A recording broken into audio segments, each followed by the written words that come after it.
Hello, আসসালামু আলাইকুম। আপনারা কেমন আছেন? আজকে আপনাদের খুলনার একটা বিখ্যাত চুই ঝালের সাথে পরিচয় করিয়ে দিব।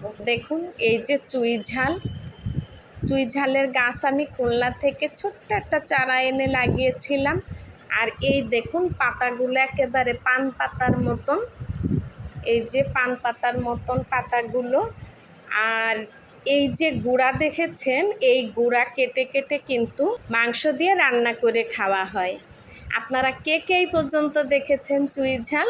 আজকে আপনাদেরকে দেখালাম আমার বারান্দায় রোপণ করেছি চুই ঝাল। এই যে গুঁড়াগুলো যখন বাড়ে মোটা হয় তখন এগুলি কেটে রান্না করা হয়। আমি কিন্তু মাংস রান্না করলে এখান থেকে চুই ঝাল কেটে নিয়ে রান্না করি। দেখুন, এই বারান্দায় আমি সব সময় বসে থাকি, আমার অবসর টাইম কাটে এই বারান্দায়।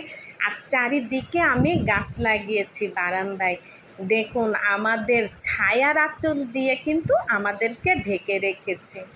এই গরমে আপনার বারান্দায় একটু গাছ লাগান, দেখবেন আপনার কাছে অনেক শান্তি লাগবে।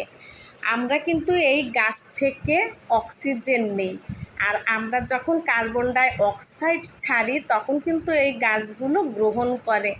আমাদের অনেক কিছু থেকে কিন্তু গাছ আমাদেরকে বাঁচিয়ে রাখে। আমরা যে ঠান্ডা বাতাসটা পাই, এসিকেও হার মানাবে এই বাতাসটা। আসলে আল্লাহর দান। জানেন আমার এই বারান্দার নামটা কি দিয়েছি? শান্তিনিকেতন, দক্ষিণের বাতাস।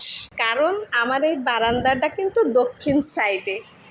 আর এই গরমে চলুন আপনাদেরকে আমরা একটু ঠান্ডা ঠান্ডা তরমুজের জুস খাইয়ে আসি। প্রথমে আমি দেখুন 1 প্লেট তরমুজ কেটে নিয়েছি, আর তরমুজের বিচিগুলো আমি কিছু ছাড়িয়ে নিয়েছি। আমরা একটা ব্লেন্ডার জারে নিয়ে নিলাম তরমুজগুলো। বড় চামচের 1 চামচ গুঁড়ার দুধ, 1 চামচ চিনি আর ফ্রিজের ঠান্ডা পানি দিয়ে এখন আমি ব্লেন্ড করে নিব।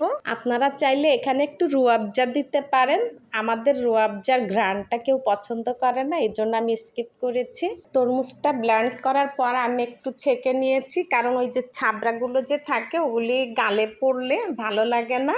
এই জন্য আপনারা একটু ছেঁকে নেবেন, দেখবেন খেতে খুব ভালো লাগবে। এখন আমি জুসগুলো গ্লাসে কিছু বরফ দিব, বরফ কুচি দিয়ে জুসগুলো ঢেলে নিব। আর দেখুন, হাজবেন্ডটা এই গরমে সারাদিন কত কষ্ট করে, তো তারা বাসায় আসার আগে যদি এরকম শরবত বানিয়ে হাজবেন্ডের সামনে দিতে পারেন, 1 গ্লাস শরবত খেয়ে সারাদিনের ক্লান্তিটাই দূর হয়ে যাবে।